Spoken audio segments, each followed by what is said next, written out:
Blocks and drains. I just want to touch base on a little bit of this. Anybody know what blocks and drains are? Blocks and drains are negative emotions like stress, overwhelm, frustration, the things that really stop you from being truly successful in your life.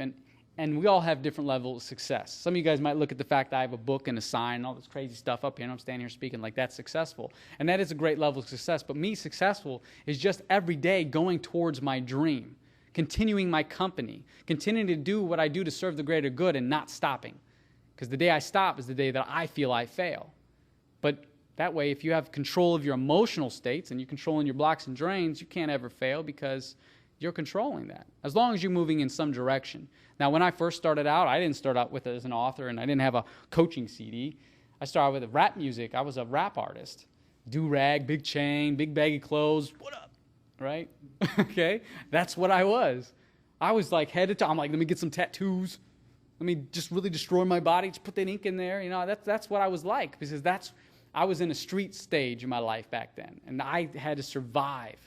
Back then it was like, I got to get big muscles, be strong so that if someone's going to scrap me on the street, I can survive. I'm a little guy. I don't last very long in the streets, okay? But that's what I was like, Back then I was like, listen, if someone's coming out, I'm going to do this. I got some muscle. I'm really fast. I'm going to get away, Or I'm going to build some street cred with my rap music. And then I decided, what? The whole reason I did the rap music is because I wanted to share a vision of what was going on in this harsh environment.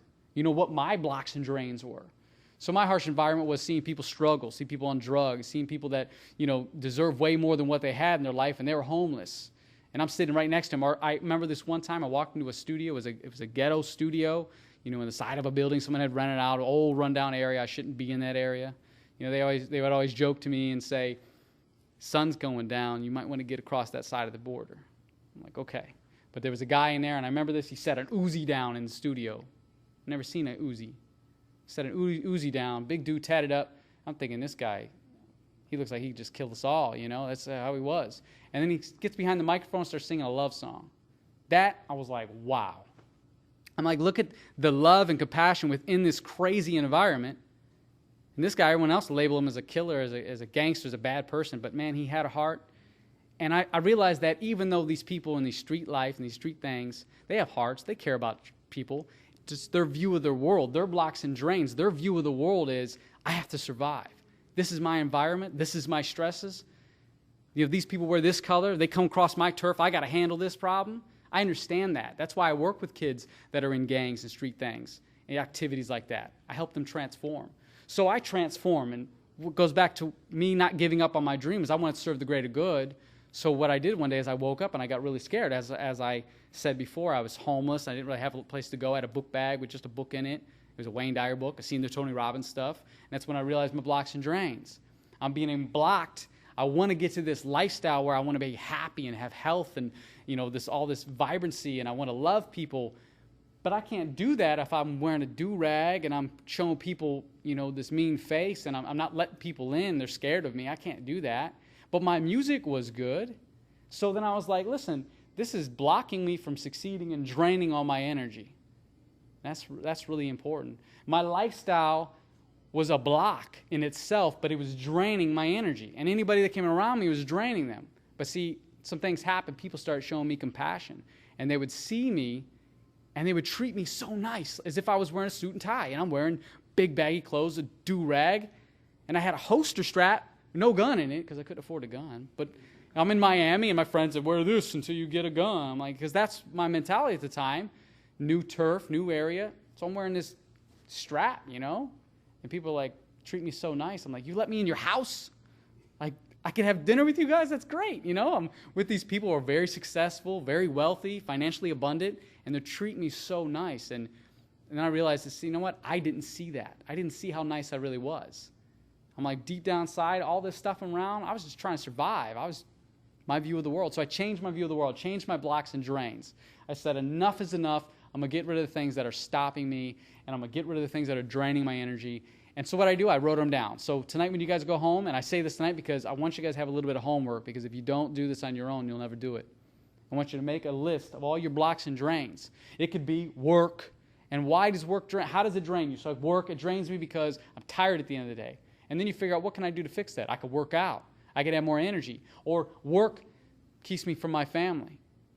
Well, you know what? Then when I don't have work, I spend more time with my family. Or if I just have a little bit of time with my family, I'm there 100% in the moment, showing compassion and love, and I'm paying attention. I'm paying attention. So blocks and drains. Write those down tonight. Figure out what your blocks and drains are. This is really, really important right here. I love this part of my session. I really like it. I came up with this right after I lost my family members. I was going through the park. It was a couple months after that. It was starting to get nice out, and I'm running. I'm doing all this stuff, and I'm trying to, get my body back in shape from the accident. I'm like, I could do this, and I'm dragging my leg, because I'm not quite there yet. And I started thinking, I sat down at the dock, and I started doing some meditation, and it came to me, and I said, you know what? I got to draw a line in the sand, if you will. And what I did is I drew a line right there in the dirt. I didn't have sand, but I had dirt. So I drew a line in the dirt, and I was looking at this, and I'm doing one of these, back and forth. Which one do I want, right? And I said, okay, listen, I'm going to focus on this. What is my life about? Right now, what is it about? Love, compassion, energy, physical fitness, giving to others, loving people to the truest, like seeing past all the BS that they come at me. Someone cuts you off. Hey, I'm number one, right? Okay? They do that, and you're thinking, man, that person's, they can, there's something going on in their life. Instead of thinking the other, like whatever, or driving up behind them. Or you got someone that, just rude to you at a shopping center, and you say, you know what? It's okay, because what is showing up is not that person. So I have to get past all that conditioning and find out what my life is about. So I figured on the other side of this paper, and I'll write this down too, so on the other side of the paper, what you are no longer going to allow being a part of your life. If you want to chunk that down, what my life is not about. So what you're doing with this list here is really going to help you redefine your life. And for me, what I did is over here, I said, my life is not about stress. It's not about being angry. It's not about beating on people. I could never think about hitting another human being right now. I wouldn't want to do that to their body. What's the point? What really is going to drive me to beat on that person? There's no point. So, and even in defense, I will diffuse that situation as fast as possible before I go striking. I'll tell you what, someone come up on me, listen, I understand you. I might get slugged once, but I tell you what, I won't hit the person because after that, they're going to feel better. Okay? But anyways, it's about diffusing the situation. So diffuse your situation, your lifestyle. Figure out what it is. So all the stuff that you don't want to have in your life that you're just fed up with. If it's falling out of bed in the morning, I'm not about to hit that floor again. And on this side, you could put to counter that, I'm going to get out of bed, I'm going to jump up and say, today is the best day of my life. If it's a relationship situation, my relationship is stumbly and it's up and down, I don't have enough time, my life is no longer about excuses in my relationship or in my life for that matter. And it's all about certainty and giving love and having that trust, letting down those walls when people least expect it. So make sure you do, and this side of your list, this is where you get inspired. This is where you start using your infinite intelligence. I want you to go back to when you're a kid and use your imagination, your imaginal self. We lost that along the way. Some of us did. My brother didn't because he's really good at drawing, so I see he's had his. And artists do tap into that. You want to tap into your imaginal self. I took 6.5 months to write my program, my audio program. And in that time, I used a lot of my imagination because I didn't know what I was like, I want to create my own product, my own tools. What did I do to change my life? And I put it together, and then I got excited. So for 6.5 months, I was on this huge high about using my imagination. I started thinking, what do I want to do with my life? What can I do? And that's when I started tapping into this stuff too. Because when I started creating this, I realized I know how to use my imagination. So use your imagination, all things you can do. Don't think of the things that might stop you. So use your imagination. On this side of the list, what your life is no longer about, that's going to be a lot. It's going to be a lot for some of you guys. This list could go on. That's okay. Keep writing everything you can because the more you know about this side, the more this side's going to get you. You might not even have to write it down. And how you use this list, if you're driving in traffic, someone cuts you off, and you're like, oh, right? You just think of your list. Wait a minute. Anger and frustration? I don't know what that is anymore. I do not know what that is. So you just say, I'm not even going to worry about it. I'm not going to let that affect me. So make your list what your life is about. I love this guy. It's my friend. Thanking the body. Real quick, I want to go over this. Thanking the body. This is important too.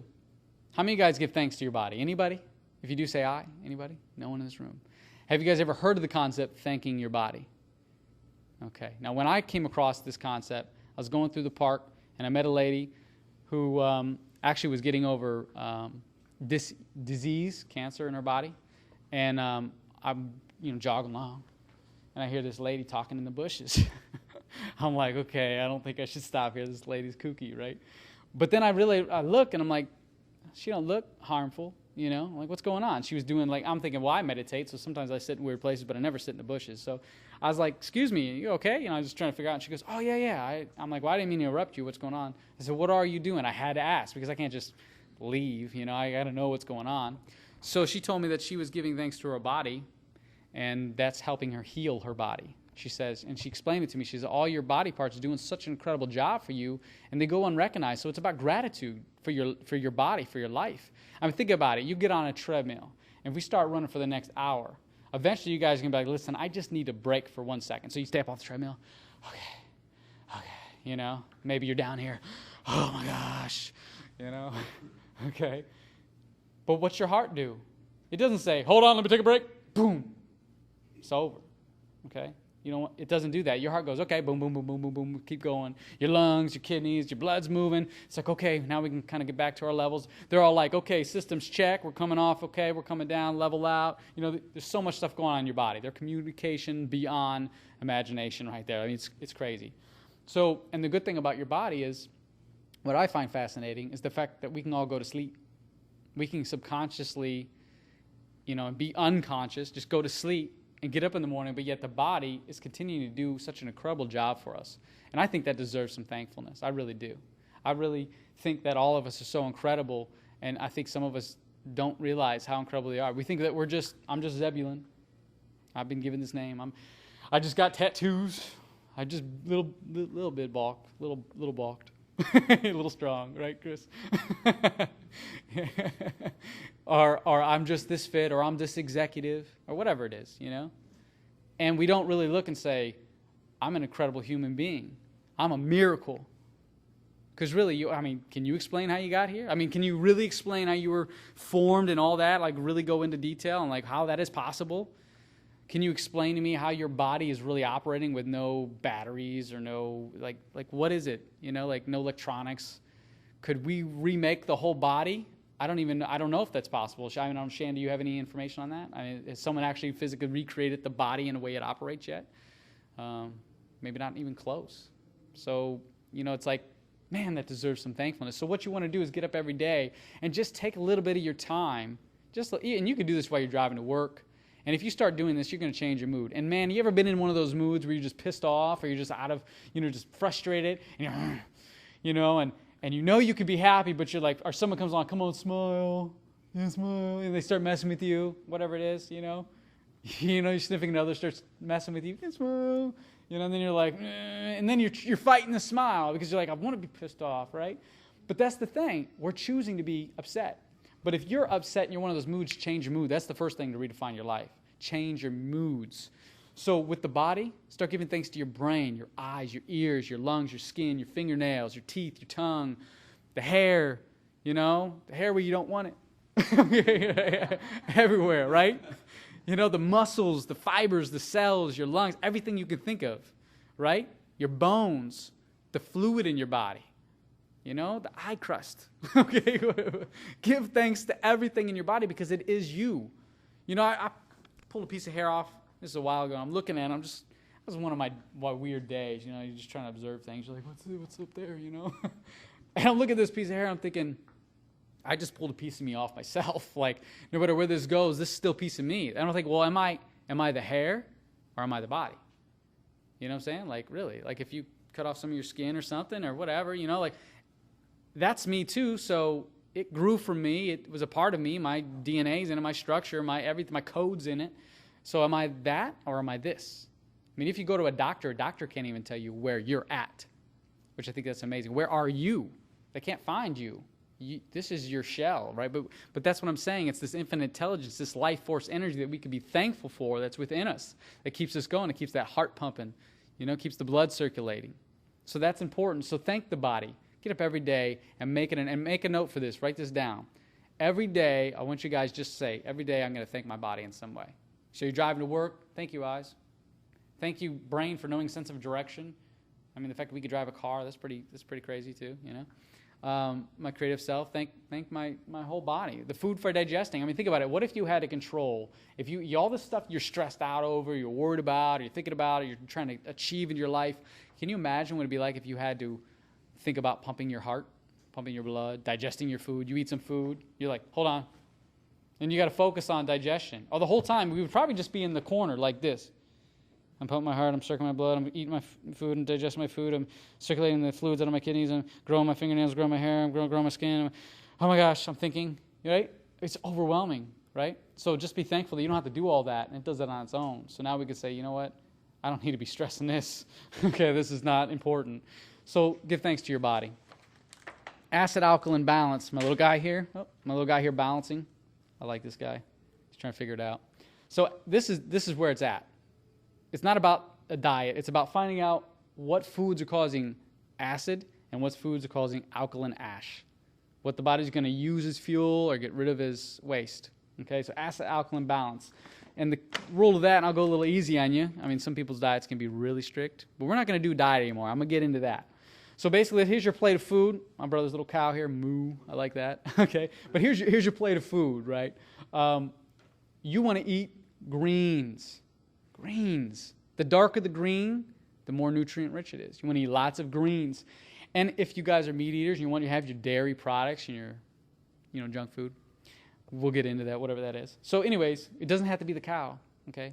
The cow's just there to say moo, okay? So you got your plate of food. You want 75 to 85% of your plate water-rich foods. Now what is that? Salads, fruits and vegetables, water, okay? Water-rich foods. The other little bit, if you do this, you're going to be already out of that average American diet. You're not going to be like 95% of America. You're not going to be facing those problems of disease. What moves you guys? I don't know that. We have to figure that out. For me, what moves me is fear. Certain things in my life move me in the fear direction. For this, I said, what do I need for my body? Like I said, I like Tony Robbins' energy, so I wanted that. What did he do? I modeled him. Meaning like not what he does as a business coach or as a professional life coach. I'm talking about what's he do with his body? It was the things that he would talk about. I'm like, oh, maybe he's eating that. Okay, oh, he's eating this. Oh, he lets up. He could do this now. Okay, he does that. Or Wayne Dyer. How does he live his life? Well, he's quiet. He listens a lot. Okay, I like that. I want to listen a lot. I don't have to talk all the time. I'm tired of talking, right? Sometimes I just want to listen. And Rose doesn't want me to talk a lot either. My wife doesn't want me to talk a lot. Right? Okay. So model these things. Try to figure this out. What is it going to work for you? But if you stay in this percentage here, 75, 85% of your food, whatever you're eating, as long as you have the veggies on your plate, you're going to start to be a little better, okay? You're going to start to get out of that acidic condition, okay? In the other half. Now, here's the thing I want to point out. Back in the days, way back in the days, when we lived off the land type of days, what do you think they would say if they had the news? Let's say they had television back then. Let's just say they had television. We're going to imagine right now. So they had television, news report comes on. Okay, guys, it's a great day. It's a great day. Great day. Remember, on your diets, start eating more greens. What do you think they would tell you not to eat back then? They wouldn't tell you the Ho-Hos and Twinkies and sugars. They weren't like artificial additive sugars. They weren't the problem back then. So they would tell you want to cut down on them vegetables. I mean the fruit. Eat more vegetables, cut down on the fruit. The fruit was the snack back then. So there's a whole nother level here, folks, about nutrition.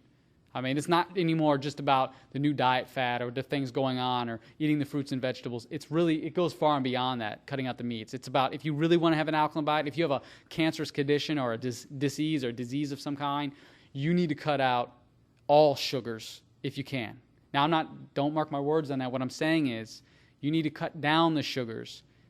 And there's experts that back me up that I have good friends, relations with that I will send you to, that if you need this help, you can get it. And they'll tell you the same thing. If you want to have an alkaline balance, you want to balance the body back, you got to cut out sugars. And you got to get more salts. You got to get more alkalinities in your body.